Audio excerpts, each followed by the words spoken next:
Ons tweede reeks begin vandag. En die reeks se naam is Ek Kan. Nou ek wil hê jy moet hierso sit gou en jy moet vir jouself, eerstens moet jy vir jouself sê, ek kan. Want dis baie belangrik dat jy dit vir jouself sê. Want ons word groot baie keer met hierdie ding van ek kan nie. En baie keer is dit mense wat dit vir jou sê. Mense wat vir jou sê, jy ek sal nooit in jou lewe kan Engels praat nie, dis vir my gesê. And I cannot today, I cannot speak that language very deliciously. Okay, I try to be. Okay. En my vrou sê ek het moes een keer 'n Engelse preek, ek moes iemand trou in Engels. Toe sê my vrou vir my, "Haai Marius, ek het vir jou gebid dat die Here jou moet help, maar die Here het jou nie gehelp nie." Toe sê ek, ja, so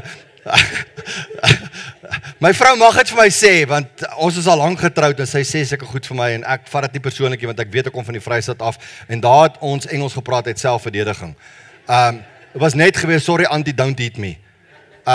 En dan sit 'n Afrikaanse tannie, maar jy weet jy gaan nou pak slaag kry en probeer die enige taal om al weg te kry van of as jy stout is. Daai tyd het tot die buurvrou jou geslaan, né? En die mense in die straat as jy moeilikheid gemaak het, maar ek gaan nou nie daaroor uitbrei nie. En as jy by die huis kom kry jy nog 'n pak slaag, want dan hoor jou ma dat jy dit gedoen het wat jy gedoen het, né? Okay, maar kom ons stop nou daar. So, en baie keer sê mense vir jou, jy kan nie, jy sal nooit verander nie, né? En ek het in my videoetjie, my lusmakertjie video wat ons op YouTube en op die sosiale media platforms gesit het ek begin om te sê, die ou mense het ons altyd gesê, kan nie is dood van kry was dood. Nou ek het nooit dit verstaan nie, né? Maar dis, as jy sê, ek kan nie dit doen nie, het my ma altyd gesê, kan nie is dood van kry was dood. Okay, wie's kan nie, hoekom is hy dood? Ek het dit nooit verstaan nie. Of hulle sê, kan nie lewe nie, dis net Willie, niks teen jou nie, Willie. Okay, dis soos Willie Leroux op 'n stadium het hy mos die bynaam gehad, Willie vang nie, Willie paas nie, Willie hardloop nie, Willie vang, weet, die balle, hoë balle vang nie, maar dit is nie waar nie, Willie is baie beter as wat ons dink, en daai Willie daar agter ook. Okay, so wanneer ek die mindset in my kop het van ek kan nie, dan is dit baie keer ek wil nie. En 'n mens moet kyk wat die verskil is, want in Christus kan ons. Deur Christus kan ons. Elkeen van ons het die potensiaal om te verander. Soos jy vandag hier so sit en jy sê vir jouself, ek kan nie verander nie. Ek is nou maar so gebore, ek is so gelaat staan. Ek sal nooit verander nie. Dis net deur Christus wat ons kan verander. Dis ek kan nie self nie. Baie mense sê ek gaan 'n nuwe blaadjie omslaan. Nuwe blaadjie omslaan help nie. Koop vir jou 'n nuwe boek. Okay, gooi daai ou boek weg. Kry nuwe reëls, kry nuwe invloed en wat ook al. So ek wil met jou praat in hierdie reeks oor ek kan en vandag se preek is spesifiek ek kan verander. En ons gaan kyk na 'n man met die naam van Jakob. Maar die hele Bybel is eintlik 'n boek van verandering. Ek meen, die eerste mense op aarde het 'n fout gemaak. Hulle het geëet van die boom, dis die heel eerste preek wat ons gedoen het in ons eerste reeks. Hulle het geëet van die boom waarvan hulle nie moet eet nie. En God het dadelik begin om 'n plan in aksie te sit sodat hulle kon verander. Okay, en weet julle wat is die ergste? Mense vat baie keer tot die Bybel. Dan sê hulle, maar die Bybel sê 'n luiperd kan nie sy kolle verander nie. Maar gaan lees Jeremia 13 vers 23 in konteks. Jy kan nie self verander nie. Jy kan net verander as God jou verander. Maar ons sê nie dit vir mense nie. Mense sê, ja, die Bybel sê, 'n luiperd kan nie sy kolle verander nie. Gaan kyk na die konteks van Jeremia, waarin dit staan. En as ek gaan kyk na die hele Bybel in konteks, is daar geen ander vers wat sê jy kan nie verander nie. Inteendeel, van Genesis tot Openbaring is dit 'n boek van verandering. As 'n loot nie vrug dra in Johannes 15, word hy skoon gemaak sodat hy meer vrug dra. Jesus het gesterf sodat ons van 'n verlore sondaar kan change na iemand toe wat gered word deur genade en ons word die ewige lewe gegee. Jy het reeds die ewige lewe as jy 'n kind van God is. So verandering is moontlik. Selfverandering? Nee. Verandering deur verhouding? Definitief. Wat keer jou? Dink gou, wat keer jou? As jy hier so sit vandag en jy moet eerlik met jouself wees en jy moet vandag dink en jy sê ek kan nie verander nie of iemand het jou die idee gegee jy kan nie verander nie, dan moet jy vanoggend vir jouself sê, wat keer my om te verander? En baie keer is dit my idee oor hoe ek dink, hoe verandering moet plaasvind, versus wat is God se idee oor verandering? Deur Christus kan ons verander. Filippense 4 vers 13 verskoon sê, ek is tot alles in staat deur Christus.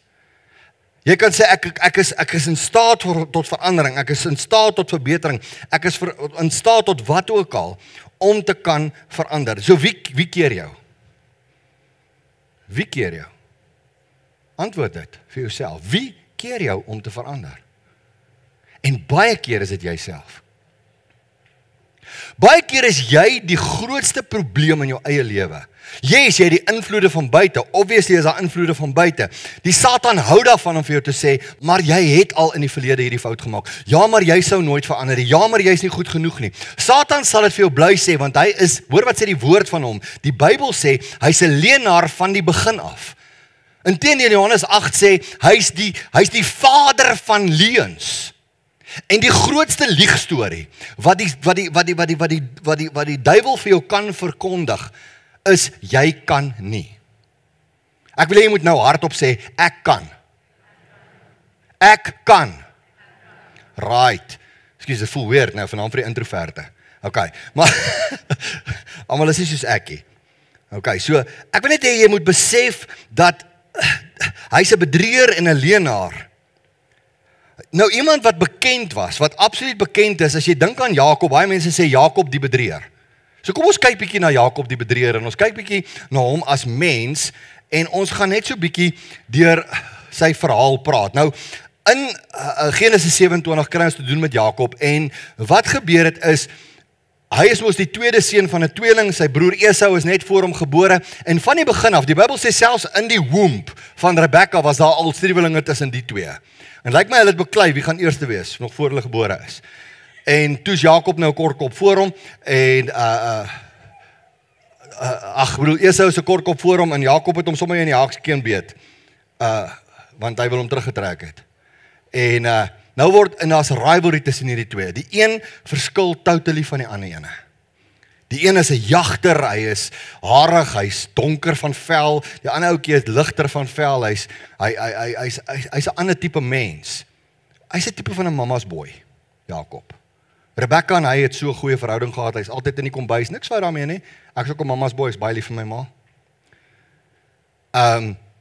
Esau was die ou wat uitgegaan het en gejag het. En nou hoor sy ma Rebekka dat sy pa wil vir Esau seën, maar sy weet dat Esau op 'n stadium toe hy honger was, 'n ruk terug, het hy sy eersgeboorte reg vir 'n pot sop verkoop.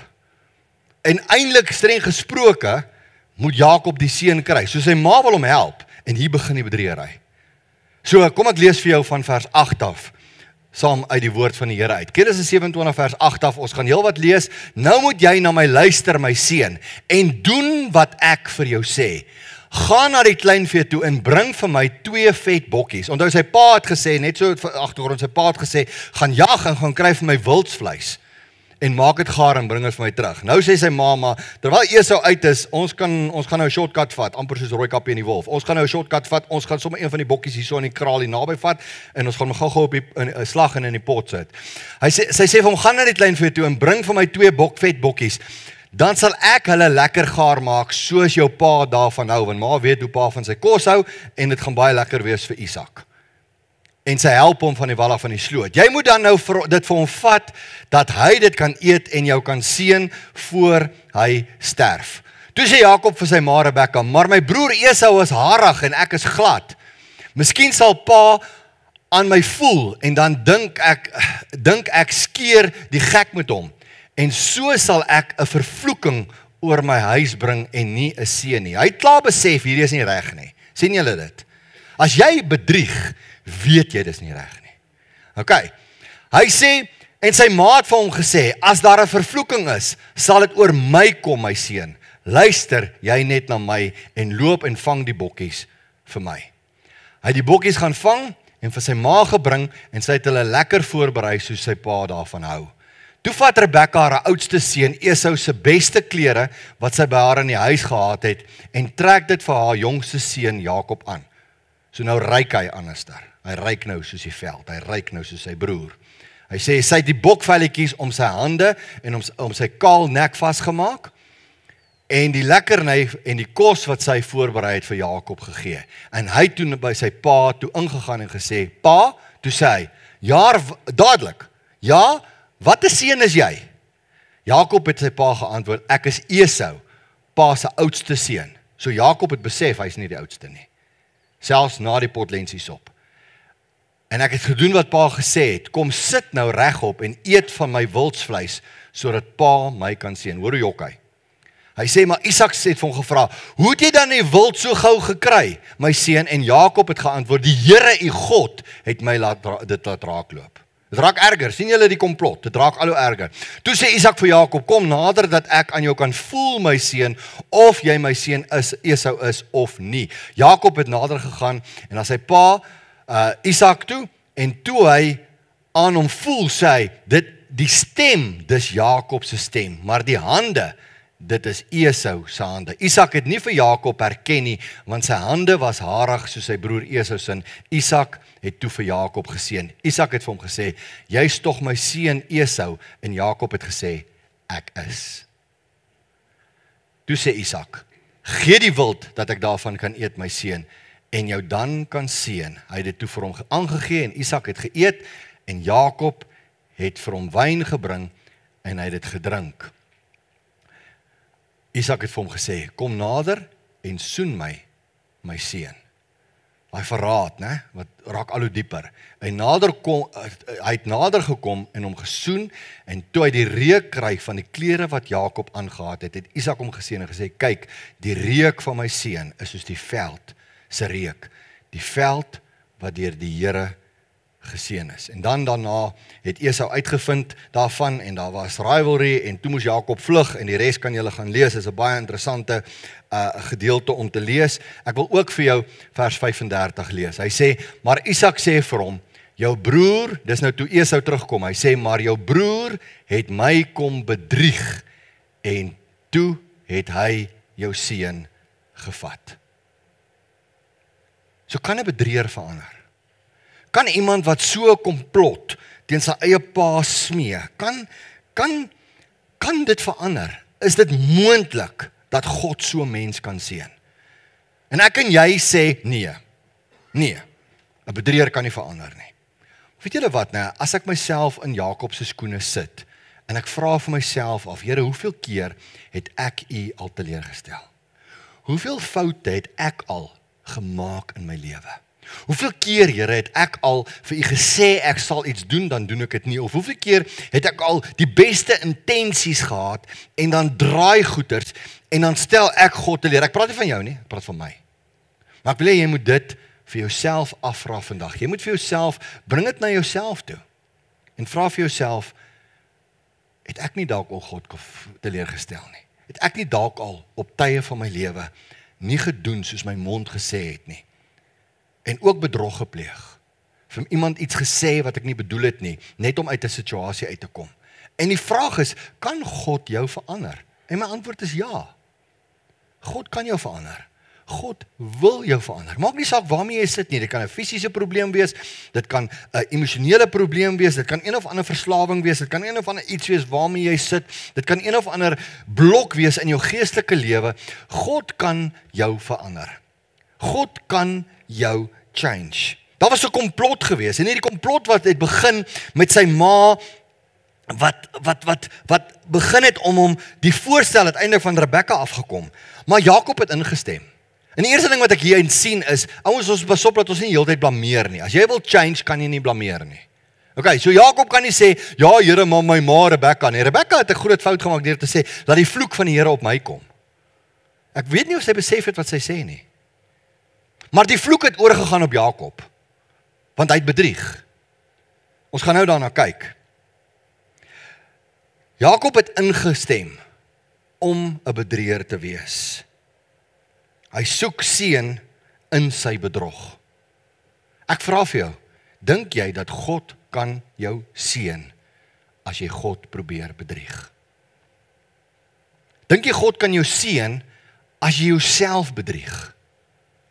En dis dinge wat ek en jy moet ons by onsself moet uitmaak en so aan. Hulle gaan so ver dat hulle velle oor sy arm sit, hulle sit velle in sy nek, sodat sy pa, hy trek ander klere aan, want hy gee voor om iets te wees wat hy nie is nie. Satan wil hê, jy moet 'n voorgee lewe lei. Dis sy grootste doel. Hy wil hê ons moenie opreg God dien nie. Hy wil hê ons moet voorgee, soos Jakob voorgegee het, dat hy iets is wat hy nie is nie. Was dit die plan gewees, wat hy vir jou en vir my ook het? As ek kan voorgee, dat ek God volg, maar ek volg hom nie regtig nie, is hy happy. Satan is happy, die duiwel is happy, want jy leef sy leuen uit. Maar in Christus, en hier is die verskil ouens, 2 Korintiërs 5 vers 17 sê, as ek in Christus is ek 'n nuwe skepsel. 'n Nuwe skepsel. Die ou dinge het verbygegaan. Hoor wat sê die woord? Hy sê, kyk, alles het nuut geword. Verandering. Ek kan verander. Sê dit weer. Ek kan verander. Ek weet dit is weird, maar ek wil hê dit moet in jou kop insak, dat jy weet, dat dis hoekom God op aarde sy seun na die aarde toe gestuur het, sodat ek en jy kan verander. Sodat ons ander mense kan word, want in Christus is ek 'n nuwe skepsel. Die ou mens, voor my wedergeboorte, daai ou mens gaan dood. Ek kry 'n nuwe lewe, ek kry 'n nuwe lease op lewe, ek word 'n nuwe skepsel. Presies so met Jakob, presies so met jou, dat God wil jou so verander, dat jy kan verander. En baie keer het ons kans om reg te maak. Ons het baie keer 'n kans om reg te maak. Hy het 'n kans gehad, toe Isak vir hom sê, is jy my seun Esau? Kon hy teruggetrek het en gesê, pa, wow. Jy sien, ons moet op 'n stadium met ons die lyn trek, en sê, Here, ek wil verander. Ek gaan nie verder in hierdie ding gaan nie. Ek gaan nie dieper in hierdie komplot in beweeg nie. Ek moet op 'n punt kom wat ek die besluit neem om te verander en om te sê ek is jammer, ek het 'n fout gemaak.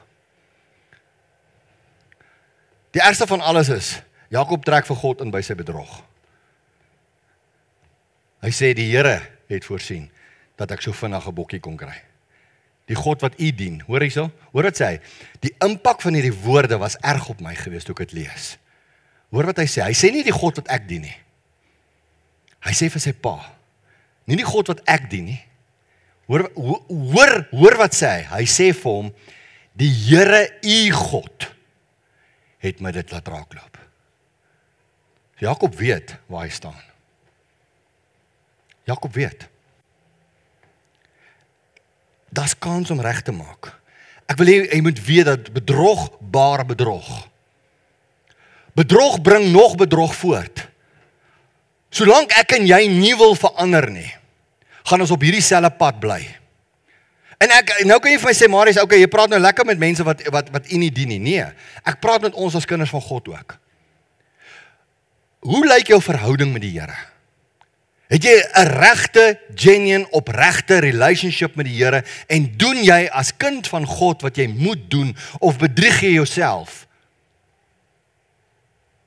Want God roep jou. God ekoop jou met gawes van die Gees. Die Here roep jou om 'n verskil te maak in sy koninkryk daar buite. Ouens, is ons getrou aan dit? Of bedrieg ons onsself? As my hele geestelike lewe bestaan om 1 keer 'n week na 'n kerk toe te kom en vir 1 uur of 1 uur en 'n half met praise and worship, te praise and worship vir 'n halfuur en daarna te luister na 'n diens, is dit die som van jou geestelike lewe, is dan jy besig om jouself te bedrieg. Hoe lyk jou stilte tyd? Hoe lyk jou ontmoetings met God? Hoe gereeld is dat tussen jou en God kontak? Genuine kontak, wat jy voel dat jy in die teenwoordigheid van die Here vertoef. Dis waaroor dit gaan, ouens. Ek praat nie net met mense wat God nie dien nie, ek praat met my, nommer 1. Ouens, ek wil hê julle moet altyd weet, julle moet altyd dit weet. Teen die tyd wat ek op hierdie verhoogie kom, het ek reeds die swaard uit my hart uitgetrek en hy is vol bloed. Vol van my eie bloed. Ek het reeds by God gedraai oor hierdie probleem. Ek praat nie met jou omdat ek op jou neerkyk nie. Ek praat eers met myself. Ek wil hê jy moet dit weet, altyd. Ek praat nooit met jou uit 'n beter weterige standpunt uit, dat ek dink ek is beter as jy nie. Ek is nie. Ek wil hê ons moet ophou om onsself te bedrieg, want ons sê baie keer, die Here het so en so gemaak. Hoor gou wat sê Jakobus 1, en ek het al hierdie vir jou aangehaal, maar jy moet weer daarop fokus, want dit is so belangrik. Jakobus 1 vers 13 tot 15, wil ek hê jy moet gou saam met my weer lees. Niemand, as iemand wat in versoeking kom, moet nooit sê, ek word deur God versoek nie, want God kan nie verlei word nie, en self verlei hy niemand nie. God sal jou nie verlei om sonde te doen nie. En ons moet dit vir onsself sê. Ek het al gehoor hoe mense sê, ja, maar die Here het my verlei. Die Here verlei jou nie. Dis die teenoorgestelde. Dis die leenaar, die duiwel, Satan, wat ons verlei. Hoor gou hoe word ons verlei? En ek dink ons almal moet al 10 vingers eers vir onsself wys, want hoor gou, hy sê, maar 'n mens word verlei deur sy eie begeertes, wat hom aanlok en saam sleep. Dink aan Adam en Eva, dit aanloklik gelyk, hulle het van die vrug gevat en het hulle saam gesleep en toe deel hulle dit met mekaar. Okay. Daarna, vers 15, as die begeertes bevrug geraak het, met ander woorde, die begeerte gaan oor in dade, bring dit die sonde voort, nie God nie, dit bring die sonde voort, en as die sonde ryp geword het, loop dit uit op die dood. Dis nie die dood wat fisies blaas jou asem uit nie, dit is 'n geestelike dood.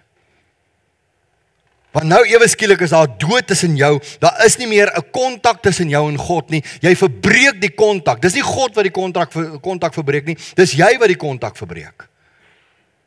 As ek in die lig staan, sê die Bybel, in 1 Johannes 1 vers 7, sê hy, as ek in die lig wandel, soos hy in die lig is, dan is daar gemeenskap met mekaar, want die bloed van Jesus Christus, sy seun, reinig ons van alle sonde.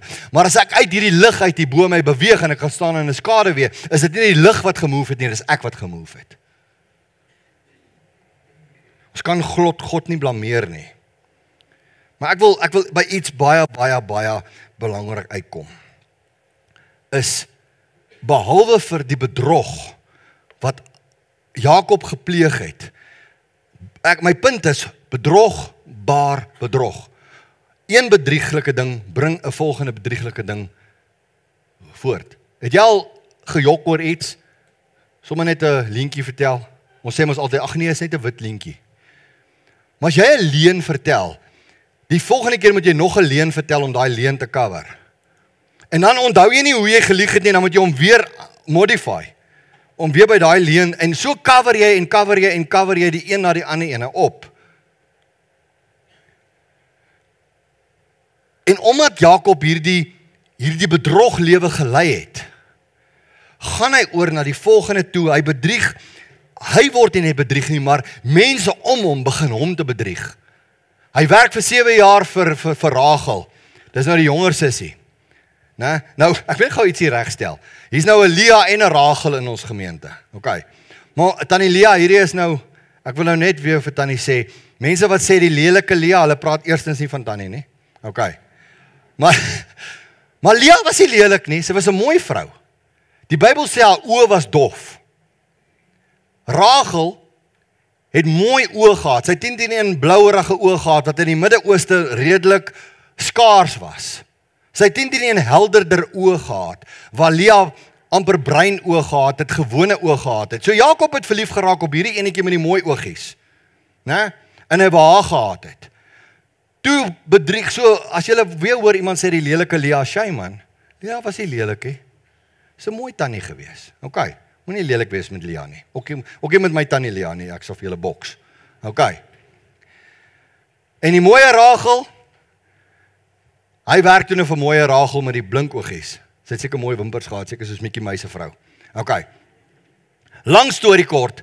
Na 7 jaar wat hy vir hierdie girl gewerk het, toe hy op die trou aan daar so staan, toe hulle die wyl wegvat, toe staan Leah daar en nie Rachel nie. So bedrieg Laban hom weer. Sien julle, bedrog gaan oor. Né? En hy moes nou weer trou, en 'n week later, na die bruiloft, toe kry hy eers vir Rachel, en toe werk hy nog 7 jaar vir Laban. So, daar is die volgende bedrog. Daarna in Genesis 30 vers 21 tot 41 tot 42 bedrieg Jakob weer vir Laban. Sien julle hoe gaan dit aan van die een na die ander, een na die ander toe.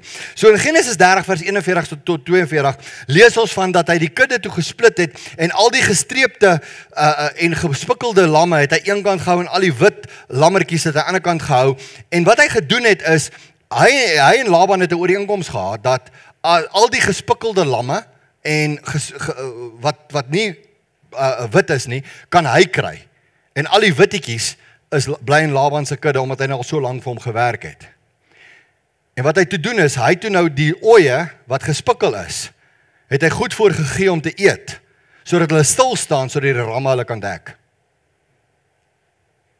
En so het hy meer en meer gespikkelde lammetjies in die kudde gehad, dat het naderhand meer was as die wittetjies. OK. Alright, so, hoor julle hoe bedreig, ek gaan nie, moenie daarheen gaan nie. Hoor julle die bedrieging van die een na die ander ene toe. En so het aangegaan. Toe hy vlug, het hy weer vir Laban bedrieg, en nie vir Laban gesê hy gaan vlug nie. En hy het net sy dogters gevat en gemove, daar's nog 'n bedrieging. So nou wil ek by die punt uitkom, kan God so 'n persoon verander? Die antwoord is ja. Ek hou van hierdie gesegde, mense sê altyd, maar God. Dinge het so en so gegaan, maar God. Né? But God.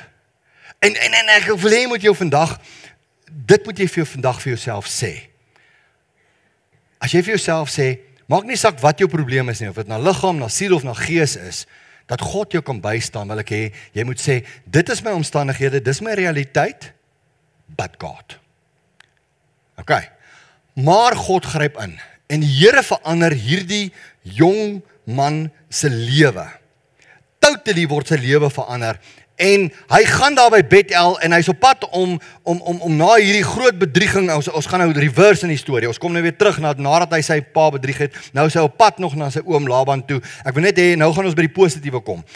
By Bethel kry hy die aand hierdie droom, en hy droom van hierdie leer, daar's nou trappe, maar dit was 'n leer gewees, en die engele wat op en af teen hierdie leer klim. Maar ek wil hê jy moet gou op een detail gou fokus, en dit is, aan die bopunt van die leer was God. OK. En Bethel beteken huis van God, woonplek van God. Jou lewe is 'n Bethel, 'n huis van God. Waar woon die Heilige Gees? Nie daar ver deur in die hemel nie. Hy woon in ons. Partykeer sê mense vir my, Marius, ek bid teen die plafon vas. Dan sê ek, jy mik te hoog. Nie regtig. As ek verder as die plafon wil bid, dan bid ek mik te hoog. God is nie bo die plafon nie, hy's hier. Hoekom wil ek soen toe reach daar, deur iewers in die derde hemel waar God dalk is, terwyl God deur sy gees in my woon. Hy's by my, hy's met my, hy is in my. Ek het nie nodig om verder te bid as die plafon nie. Maar wat ek wil hê wat jy moet visualiseer vandag, visualiseer daai leer met die engele wat op en af klim en God aan die bopunt. Die leer en die engele is, dis vir my die leer is vir my 'n voorstelling van die potensiaal wat daar is om met God kontak te kan maak. Daar's 'n potensiaal om met God kontak te maak. Besef jy die potensiaal wat jy het? Besef jy dat as jy as kind van God jou hele lewe vir hom gee, onvoorwaardelik moet vir Christus gee, besef jy jou potensiaal? Sonder Christus, geen potensiaal. Met Christus, groot potensiaal. OK, onthou jy daai fliek van, die van julle wat die fliek gesien het van, is dit Cameron Diaz en daai kort ouetjie wat so vinnig hardloop? Tom Cruise, hy hardloop ons in al sy flieks, lyk of hy baie vinnig is, maar sy bene is net so lank. Maar in elk geval, hy kom op 'n punt waar hy vir haar sê, with me, without me. With me, without me. Onthou julle die van julle wat ek weet nie wat se movie is dit nie, maar as jy ooit daai movie sien, jy kan gaan Google ook, with me, without me, nou sê jy daai stukkie. Sê weer? Night and day, my dogter weet van. OK, night and day.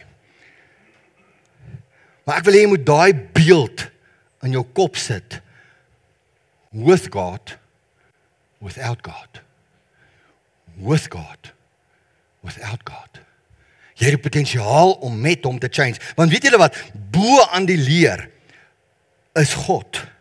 Hy was self daarbo gewees. Die engele het op en af gegaan en ek gaan nie vir jou alles lees nie, maar ek wil hê jy moet gaan kyk na Genesis 28 vers 13. Hy het gesê ek is die Here, die God van jou vader Abraham. Ekskuus, kom ons begin bo. Hy sê en kyk, die Here het bo aan gestaan en gesê ek is die Here jou God. Hierdie change begin julle. Want God was bo aan. En hy moes kontak maak met God. Hier was die eerste ontmoeting met God en die huis van God wat verander het. God self het bo gestaan. En nou wil ek vir jou sê, as ek wil verander, kan ek nie net staat maak op een ontmoeting met God nie. Daar moet gereelde ontmoetings met God wees.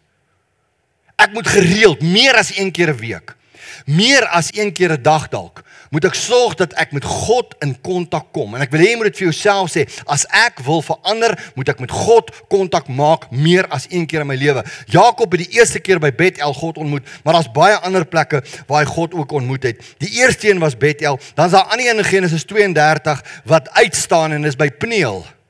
Wat hy met geworstel het mos tot en met dagbreek. Daai was 2 van die ontmoetings, maar ek wil hê jy moet weet dat daar moet gereelde ontmoetings wees.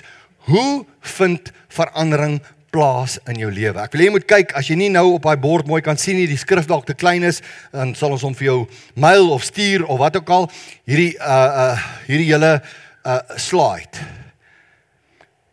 Maar dit begin diep binne in my. Begin die verandering. Die eerste ene is die idee wat gevorm word. Julle kan sien, ek is nou naby 60, nou, ek kan nie meer daar so lees nie, ek moet nou hier kyk en lees. Okay. So, die idee, ek moet 'n idee in my kop kry, dat ek moet change. Ek moet vir myself sê, ek wil change, ek kan change. Dit begin by 'n idee. Die tweede een is, jy moet jou denkpatrone verander. Die idee wat jy het om te verander, gaan oor in denke. Jy moet jou denkpatrone verander, die manier wat jy dink oor jouself, die manier wat jy dink oor jou probleem, moet verander, sodat jy kan change. Verstaan julle wat ek probeer sê? Die derde ding is jou gevoelens, jy moet jou emosies, moet jy by jou thoughts en jou idee bykry, jy moet in jou hart, moet die verandering kom. Die Bybel sê vir ons, hy sê, Jesus praat met die fariseërs en hy sê vir hulle, maak die binnekant van die beker skoon, dan sal die buitekant self skoon word. Jy sal outward, sal jy verander as jy inward verander. Okay, is belangrik dat ons na hierdie goed kyk. So die derde een is feelings. Dan, nadat ek gevorder het met my idee, my denkpatrone en my gevoelens, gaan dit oor na 'n plan van aksie toe. Dan moet jy gaan, ek moet 'n plan hê hoe ek gaan verander, wat ek gaan doen om te verander. As jy nou, kom ons vat stilte tyd. Kom ons veronderstel jy hou nou 1 keer 'n week stilte tyd. Né? En jy sê vir jouself, ek moet meer begin stilte tyd hou. Dit begin by 'n idee. Dan jy moet jou denkpatroon daaroor verander. Dan moet jy jou emosies moet sê, maar ek wil kontak hê met God. Ek wil graag met die Here 'n beter pad stap. Ek wil met hom gereeld kontak maak. Dis jou chain of thought. Dan moet jy 'n plan hê. Ek gaan 'n halfuur vroeër opstaan, of ek gaan 'n halfuur later gaan slaap, of ek gaan in my lunchtyd in my kar sit, of ek gaan in die verkeer na worship musiek luister, of ek gaan dit doen, ek gaan dit doen. Jy moet 'n plan hê, wat ook al jou plan is, om meer by God uit te kom, dan sal jy verander. En dan die volgende enetjie is, jy moet jou habits verander. In ander woorde, dit help nie net 'n plan nie, jou plan is op papier. Maar jou plan moet 'n fisiese plan word wat jou habits begin verander. Met ander woorde, ek gaan nou fisies vroeër opstaan, of ek gaan nou fisies meer tyd maak, of ek gaan nou, dit kan enigiets wees. Jy kan dalk hier so sit met een of ander probleem wat ek dalk nie aanspreek nie, maar jy moet nou jou probleem hier inpas in hierdie prentjie. En dan as jy jou habits verander, gaan dit, die volgende stap is commitment. Daar's nie 'n mooier Afrikaanse woord as commitment nie. Verbintenis. Dit sê nie commitment nie, né? As ek sê jy moet jouself verbind, dan is dit soos nee, hoe verbind ek my? As ek sê jy moet jouself commit teenoor jou plan, commit jou teenoor jou emosies, commit jou teenoor jou idee, commit jou teenoor change, dan begin change te gebeur. Na commitment is dit 'n lifestyle change. Sê nou maar jy sit met 'n verslawing, en jy weet jy is verslaaf van iets. Begin nou daar. Ek wil verander, ek wil ophou om dit te doen, Ek moet my denkpatroon daaroor verander, die skade wat dit aan my kan doen. Ek moet my gevoelens wat ek dit goed praat, moet ek begin sleg praat. Ek moet 'n plan hê, hoe gaan ek ontslae raak van hierdie verslawing? Ek moet my habits begin change, hoe ek altyd in hierdie verslawing betrokke geraak het. Dan moet dit gaan aan 'n commitment wat ek moet maak om hierdie verslawing te breek. Dan gaan dit oor na my lifestyle change. Ek kan nie meer dit nie, ek kan nie meer dit nie, ek kan nie meer sis nie, ek kan nie meer so nie, ek moet nou so maak. Dan gaan 'n change moet kom. Ouens, maar as dit nie by nommer 1 begin nie, gaan jy nooit nommer 8 reg kry nie. En na lifestyle kom change eers in. Dis is 'n mens verander. Is dit maklik? Julle kan maar sê nee. Okay, die kerk antwoord is ja, maar die realiteitsantwoord is nee. Okay. Right, so ek weet in die kerk sê, as die dominee iets vra, of die pastoor vra iets, of wat ook al, dan is dit altyd ja. Maar jy kan maar vir my sê, Marius, hierdie is moeilik, en ek stem saam met jou. Hierdie is moeilik. Dis nie maklik nie. Maar, ons moet iewers begin. Ons kan dit nie bly goed praat nie. Ons moet verander. Nou daar's 'n paar changes wat ek gou vir jou, 'n paar ontmoetings. Ek wil net vir jou wys dat Jakob se hele ritme van sy lewe het verander. Daar op die punte wat ons nou behandel het, sy hele ritme het verander. Van bedrieër tot geseënde van God was daar verskillende ontmoetings tussen Jakob en God, en dit is vir my die antwoord op ons probleem. Kan ek verander? Ja, ek kan verander. By Bethel het dit begin, daar was kontak en ingryping gewees in Genesis 28, toe God in sy lewe begin ingryp het. Daarna, daar was 'n tweede droom, wat minder bekend is, maar daar's 'n tweede droom wat hy gehad het. In hierdie tweede droom, in Genesis 31 vers 3, het God vir hom versekering gegee, dat hy met hom is. Okay. Dan is daar die engel van God wat aan hom verskyn het in Genesis 31 vers 11 tot 13, en daar het die engel van God aan hom beskerming beloof in sy probleem. Daarna, hoor gou hoe awesome is hierdie, het God selfs met Laban ontmoet, om vir hom te sê, pas op wat jy doen met Jakob. Pas op wat jy doen met my kind. Selfs jou vyande word gebrief. Dis amazing. Voel julle wat ek voel? Hierdie was vir my soos, my kop het ontplof. Toe ek besef, hoe meer ontmoetings daar is, hoe meer verskeidenheid van ontmoetings is daar, en hoe meer kan ek verander, daai vorige prentjie met die 1, 2, 3, 4, 5, 6, 7, 8, hierso is dit fisies nou in Jakob se lewe.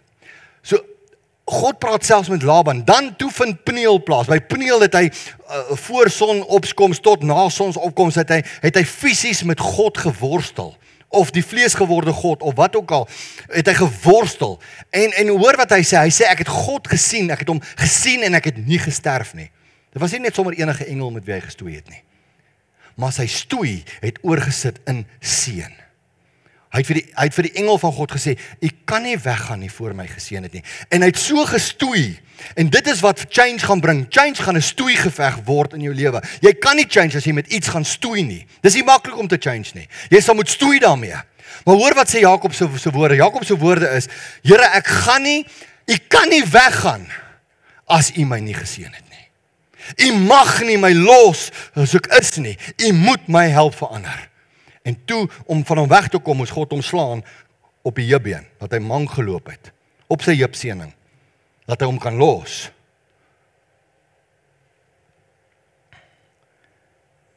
Een worsteling tot oorwinning. Dit is vir my 'n verlossing wat gebeur het. En daarna, in Genesis 35 vers 30, seën God hom weer met 'n ontmoeting, en hy sê vir hom, wees vrugbaar, vermeerder, hou aan om te doen wat jy nou doen. Hy sê vir hom, jy gaan die vader wees van baie konings. Hy sê vir hom, jy gaan 'n goeie reputasie hê. Hoekom? Want jy is bereid om te verander.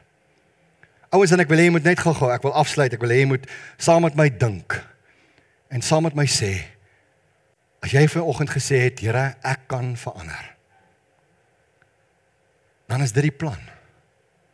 Jy sal moet gaan worstel. Jy sal moet gaan change. Jy sal moet deur daai stappe gaan. Jy sal moet iets doen van jou kant af om te verander. Jy sal God meer gereeld moet sien en ervaar, want Jakob die bedrieër word Jakob die geseënde. As ek my eie woorde, my eie name kan insit, maak dit personal. Jy sê vir jouself, Marius die bedrieër, word Marius die geseënde. Sit jou naam daarin. Maak dit personal. Want is moontlik. Is nie maklik nie, maar is moontlik om dit te doen. Genesis 35 vers 1 en 2. Wil ek jy moet net na daai geel woorde kyk net gou wat ek al opgesit het. Sê God het vir Jakob gesê, maak jou klaar. Trek op na Bethel, gaan terug daar waar alles begin het. Gaan terug na my huis toe. Gaan terug na die huis van God toe en gaan bly daar. Moenie weer afvallig raak nie. Moenie jou spoed verloor nie. Moenie jou mindset verloor nie. Gaan terug na die begin toe, na die huis van God toe. Waar is die huis van God? Dis nie hierdie gebou nie. Jy's die huis van God. Gaan terug na dit toe wat vir jou werk, dat God in jou woon, dat die gees van God met jou is, dat die Here jou kan verander. En bou 'n altaar. 'n Altaar is 'n monument, dis 'n plek van offer. Toe sê Jakob aan sy huisgesin en almal wat by hom was, hoor gou hierso, verwyder die vreemde gode. Verwyder dit wat ons keer. Jy sien, want wat ek nou nie vir jou gesê het nie, is dat Rachel met die blou oë het haar pa se huisgode gesteel en saamgetrek saam met Jakob. En Jakob sê, gooi daai goed uit. Gooi daai goed uit. Wil jy verander? Gooi daai goed uit. Gooi dit uit wat jou keer. Kan jy verander? Gaan terug na Bethel, na jou roots toe. Na die noupad toe, na dit wat jy weet wat werk. Verwyder die verfoeisels en die afgode. Reinig jou, maak jouself skoon. En dan is jy nie meer 'n bedrieër nie. Jakob is nie 'n bedrieër nie, julle. Dis 'n wanpersepsie. Jakob is Israel, die vader van die volk. Jakob is die geseënde van God. Change your mind oor Jakob. Kan ek vir iets anders sê? Change your mind oor jouself. Ek kan verander. Jakob was nie meer onder die mag van die bedrieër nie, maar hy was onder die mag van die geseënde. Sy naam het verander van Jakob na Israel, van bedrieër na geseënde. Jou naam kan verander van verdoemde tot geseënde. Van verslaafde na vry. Van onder die juk van iets tot vrygekoop. Van kan nie na kan. Ek kan verander. Volgende week praat ek met jou oor ek kan praat. Ek sien uit om dit met jou te deel. Week daarna, ek kan gehoorsaam. En laaste week, ek kan dit doen. Dis ons ek kan reeks, met ander karakters wat op die voorgrond is. Mag die Here vir elkeen van julle seën, en mag jy vir jouself sê, ek kan verander.